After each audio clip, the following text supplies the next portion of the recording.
आज सुनिए प्रेमचंद की कहानी कप्तान साहब। जगत सिंह को स्कूल जाना कुनैन खाने या मछली का तेल पीने से कम अप्रिय न था। वह सैलानी, आवारा, घुमक्कड़ युवक था। कभी अमरूद के बागों की ओर निकल जाता और अमरूदों के साथ माली की गालियां बड़े शौक से खाता। कभी दरिया की सैर करता और मल्लाहों की डोंगियों में बैठकर उस पार के देहातों में निकल जाता।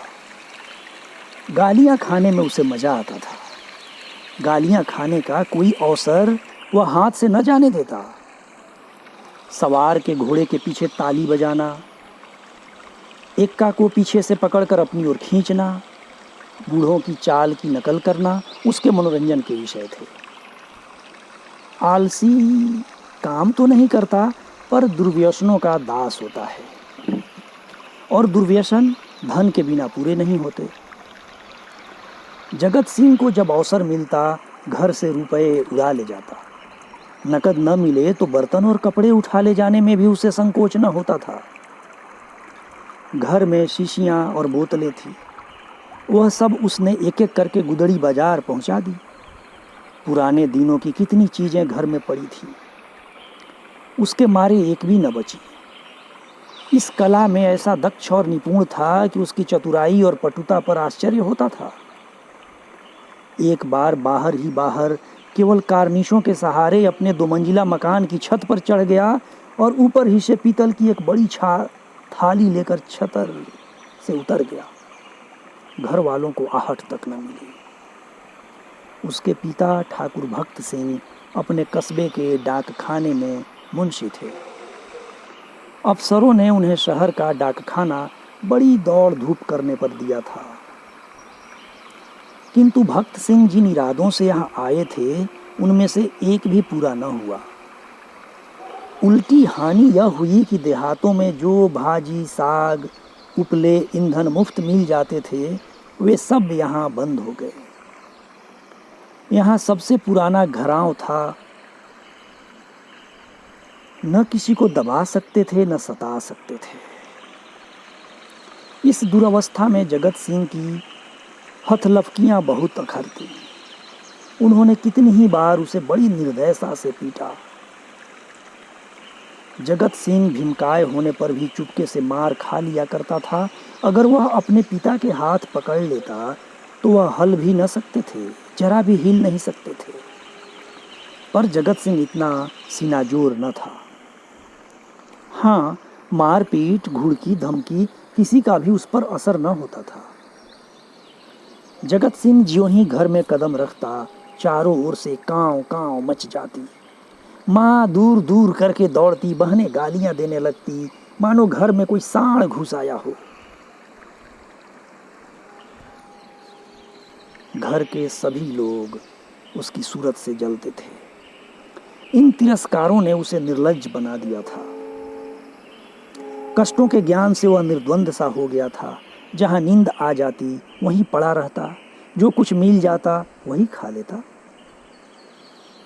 ज्यों ज्यों घर वाले को उसकी चोर कला के गुप्त साधनों का ज्ञान होता जाता था, वे उससे चौकन्ने होते जाते थे। यहाँ तक कि एक बार पूरे महीने भर तक उसकी दाल न गली। चरस वाले के कई रुपए ऊपर चढ़ गए। गांजे वाले ने धुआंधार तकाजे करने शुरू कर दिए। हलवाई कड़वी बातें सुनाने लगा। बेचारे जगत को निकलना मुश्किल हो गया। रात दिन ताक झांक में रहता, पर घात न मिलती थी। आखिर एक दिन बिल्ली के भागों छींका टूटा। भक्त सिंह दोपहर को डाकखाने से चले, जो एक बीमा रजिस्ट्री जेब में डाल ली। कौन जाने कोई हरकारा या डाकिया शरारत कर जाए। किंतु घर आए तो लिफाफे को अचकन की जेब से निकालने की सुधि न रही। जगत सिंह तो ताक लगाए हुए ही था। पैसे के लोभ से जेब टटोली तो लिफाफा मिल गया। उस पर कई आने के टिकट लगे थे। वह कई बार टिकट चुरा कर आधे दामों पर बेच चुका था। चट लिफाफा उड़ा दिया। यदि उसे मालूम होता है कि उसमें नोट हैं तो वह कदाचित वह न छूता। लेकिन जब उसने लिफाफा फाड़ डाला और उसमें से नोट निकल पड़े तो वह बड़े संकट में पड़ गया। वह फटा हुआ लिफाफा गला फाड़ कर उसके दुष्कृत्य को धिक्कारने लगा। उसकी दशा उस शिकारी जैसी हो गई जो चिड़ियों का शिकार करने जाए और अनजाने में ही किसी आदमी पर निशाना मार दे। उसके मन में पश्चाताप था, लज्जा थी, दुख था, पर उसे भूल का दंड सहने की शक्ति न थी। उसने नोट लिफाफे में रख दिए और बाहर चला गया। गर्मी के दिन थे। दोपहर को सारा घर सो रहा था, पर जगत की आंखों में नींद न थी। आज उसकी बुरी तरह कुंदी होगी, इसमें संदेह न था। उसका घर पर रहना ठीक नहीं। 10-5 दिन के लिए उसे कहीं खिसक जाना चाहिए, तब तक लोगों का क्रोध शांत हो जाता। लेकिन कहीं दूर गए बिना काम न चलेगा। बस्ती में वह क्रोध दिन तक अज्ञातवास नहीं कर सकता। कोई न कोई जरूर ही उसका पता देगा और वह पकड़ लिया जाएगा। दूर जाने के लिए कुछ न कुछ खर्च तो पास होना ही चाहिए। क्यों न वह लिफाफे में से एक नोट निकाल ले। यह तो मालूम हो ही जाएगा कि उसी ने लिफाफा फाड़ा है। फिर एक नोट निकाल लेने से क्या हानि है। दादा के पास रुपए तो है ही, झक मार के दे देंगे। यह सोचकर उसने 10 रुपए का एक नोट उड़ा लिया, मगर उसी वक्त उसके मन में एक नई कल्पना का प्रादुर्भाव हुआ। अगर ये सब रुपए लेकर किसी दूसरे शहर में कोई दुकान खोल ले तो बड़ा मजा हो। फिर एक एक पैसे के लिए उसे क्यों किसी की चोरी करनी पड़े। कुछ दिनों में वह बहुत सा रुपया जमा करके घर आएगा तो लोग कितने चकित हो जाएंगे। उसने लिफाफे को फिर निकाला। उसमें कुल 200 रुपए के नोट थे। 200 में दूध की दुकान चल सकती है। आखिर मुरारी की दुकान में 2-4 कढ़ाव और 2-4 पीतल के थालों के सिवा और क्या है। लेकिन कितने ठाठ से रहता है। रुपयों की चरस उड़ा देता है। एक एक दांव पर 10-10 रुपए रख देता है। नफा न होता तो वह ठाठ कहाँ से निभाता। इस आनंद कल्पना में वह इतना मग्न हुआ कि उसका मन उसके काबू से बाहर हो गया। जैसे प्रवाह में किसी के पांव उखड़ जाएं और वह लहरों में बह जाए। उसी दिन शाम को वह बंबई चल दिया। दूसरे ही दिन मुंशी भक्त सिंह पर गबन का मुकदमा दायर हो गया। बंबई के किले के मैदान में बैंड बज रहा था और राजपूत रेजिमेंट के सजीले सुंदर जवान कवायद कर रहे थे। जिस प्रकार हवा बादलों को नए नए रूप में बनाती और बिगाड़ती है, उसी भांति सेना नायक सैनिकों को नए नए रूप में बना बिगाड़ रहा था। जब कवायद खत्म हो गई तो एक छरहरे डील का युवक नायक के सामने आकर खड़ा हो गया। नायक ने पूछा, क्या नाम है। सैनिक ने फौजी सलाम करके कहा, जगत सिंह। क्या चाहते हो। फौज में भर्ती कर लीजिए। मरने से तो नहीं डरते। बिल्कुल नहीं, राजपूत हूं। बहुत कड़ी मेहनत करनी पड़ेगी। इसका भी डर नहीं। अदन जाना पड़ेगा। खुशी से जाऊंगा। कप्तान ने देखा बला का हाजिर जवाब, मन चला, हिम्मत का धनी जवान है, तुरंत फौज में भर्ती कर लिया। तीसरे दिन रेजिमेंट अदन को रवाना हुआ। मगर ज्यों-ज्यों जहाज आगे चलता था, जगत का दिल पीछे रह जाता था। जब तक जमीन का किनारा नजर आता रहा, वह जहाज के डेक पर खड़ा अनुरक्त नेत्रों से उसे देखता रहा। जब वह भूमि तट जल के में विलीन हो गया तो उसने ठंडी सांस ली और मुंह ढांप कर रोने लगा। आज जीवन में पहली बार उसे प्रियजनों की याद आई। वह छोटा सा कस्बा, वह गांजे की दुकान, वह सैर सपाटे, वह सुहृद मित्रों के जमघट आंखों में फिरने लगे। कौन जाने फिर कभी उनसे भेंट होगी या नहीं। एक बार वह इतना बेचैन हुआ कि जी में आया पानी में कूद पड़े। जगत सिंह को अदन में रहते 3 महीने गुजर गए। भांति भांति की नवीनताओं ने कई दिनों तक उसे मुग्ध किए रखा, लेकिन पुराने संस्कार फिर जागृत होने लगे। अब कभी कभी उसे स्नेहमयी माता की याद आने लगी, जो पिता के क्रोध, बहनों के धिक्कार और स्वजनों के तिरस्कार में भी उसकी रक्षा करती थी। उसे वह दिन याद आया जब एक बार वह बीमार पड़ा था। उसके बचने की कोई आशा न थी, पर न तो उसके पिता को उसकी कुछ चिंता थी, न बहनों को। केवल माता थी जो रात की रात उसके सिरहाने बैठी अपनी मधुर स्नेहमयी बातों से उसकी पीड़ा शांत करती थी। उन दिनों कितनी बार उसने उस देवी को नीरव रात्रि में रोते देखा था। वह स्वयं रोगों से जीर्ण हो रही थी, लेकिन उसकी सेवा शुश्रूषा में वह अपनी व्यथा को ऐसे भूल गई मानो उसे कोई कष्ट ही न हो। क्या उसे माता के दर्शन फिर होंगे? वह इसी क्षोभ और नैराश्य में समुद्र तट पर चला जाता और घंटों अनंत जल प्रवाह को देखा करता। कई दिनों से उसे घर पर एक पत्र भेजने की इच्छा हो रही थी, किंतु लज्जा और ग्लानि के कारण वह टालता जाता था। आखिर एक दिन उससे रहा न गया। उसने पत्र लिखा और अपने अपराधों के लिए क्षमा मांगा। पत्र आदि से अंत तक भक्ति से भरा हुआ था।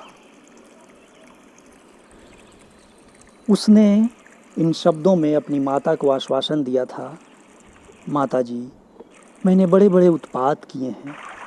आप लोग मुझसे तंग आ गई थी। मैं उन सारी भूलों के लिए सच्चे हृदय से लज्जित हूँ और आपको विश्वास दिलाता हूँ कि जीता रहा तो कुछ न कुछ करके दिखाऊंगा।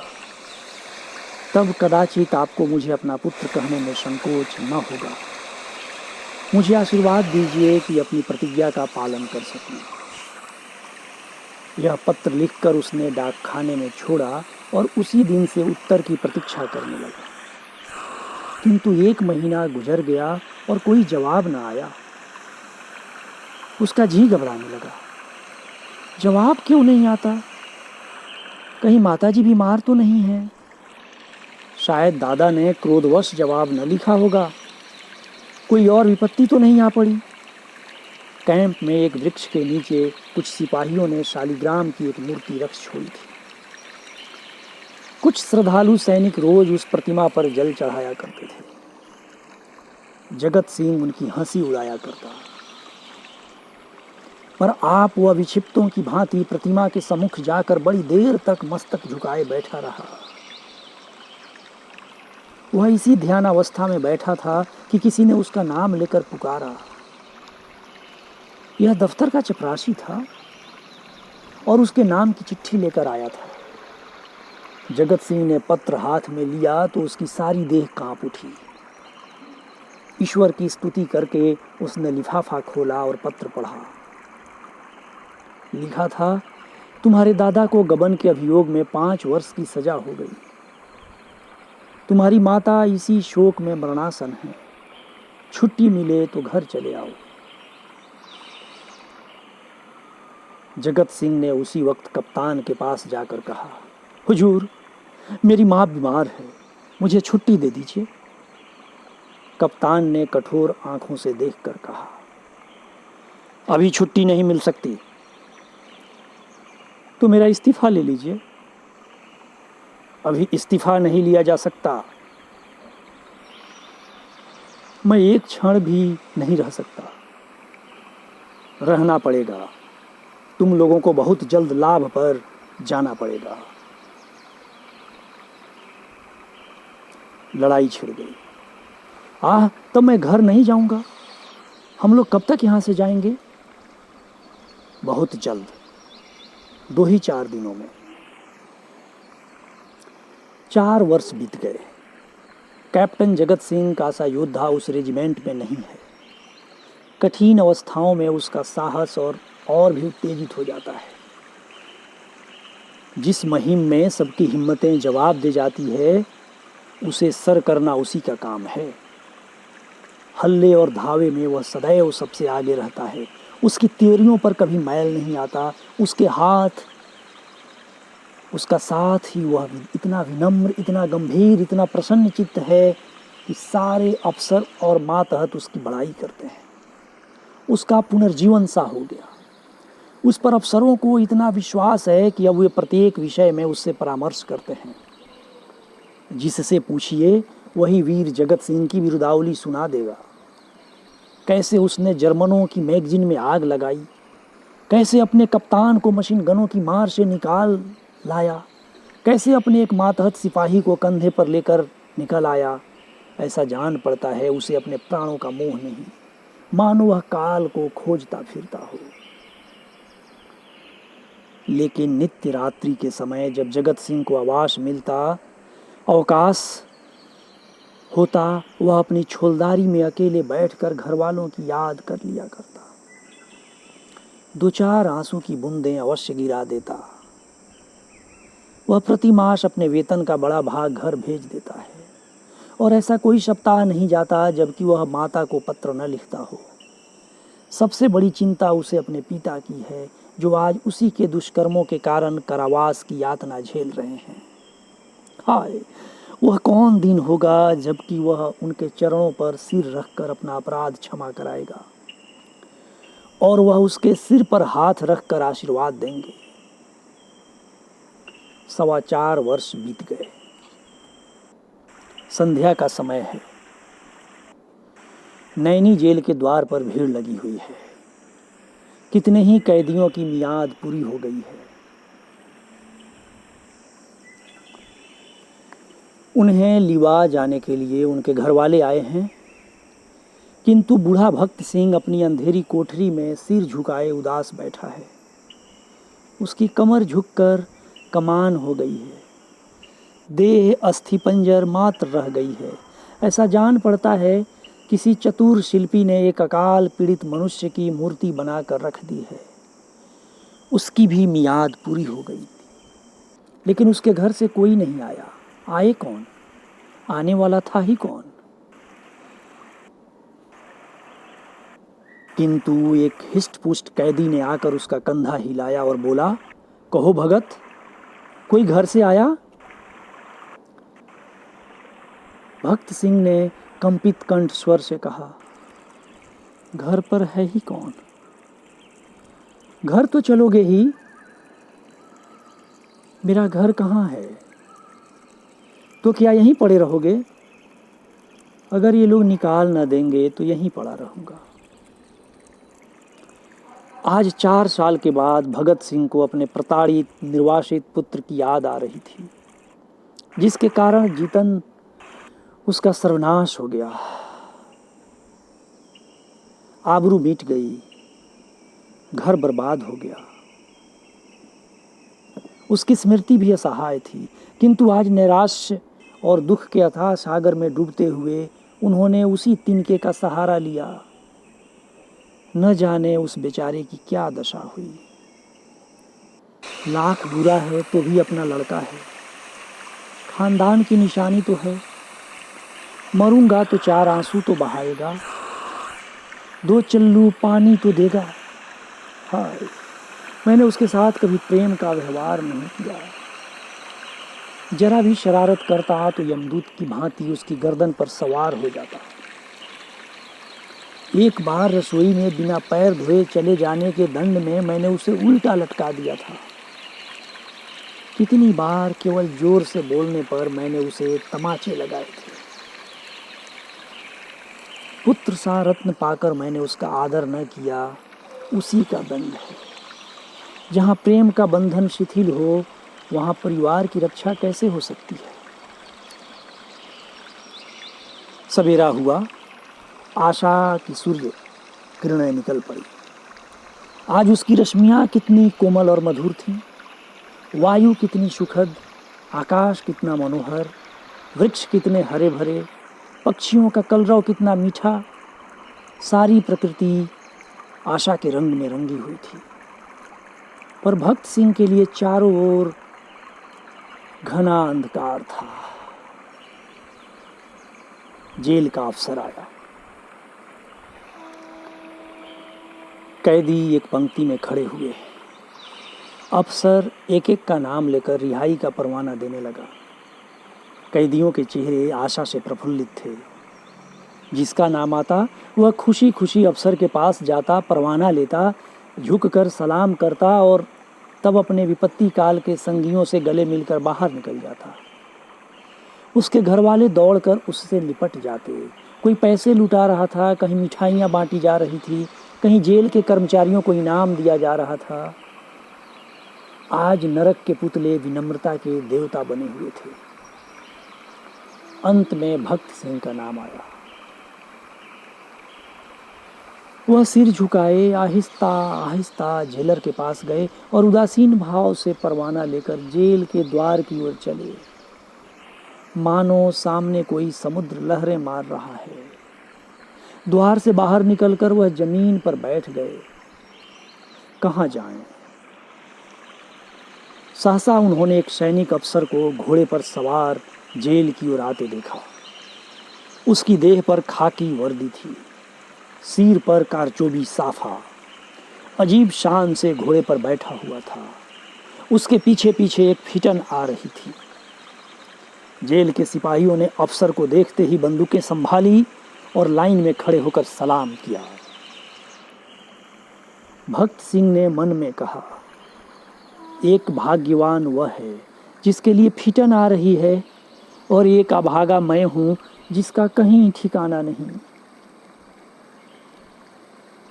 फौजी अफसर ने इधर उधर देखा और घोड़े से उतरकर सीधे भक्त सिंह के सामने खड़ा हो गया। भक्त सिंह ने उसे ध्यान से देखा और तब चौंक कर उठ खड़े हुए और बोले, अरे बेटा जगत सिंह। जगत सिंह रोता हुआ उनके पैरों पर गिर पड़ा। बहुत बहुत शुक्रिया। प्रेमचंद की कहानी कप्तान साहब यहीं पूरी हुई। कहानी पाठ राजीव रंजन गिरी।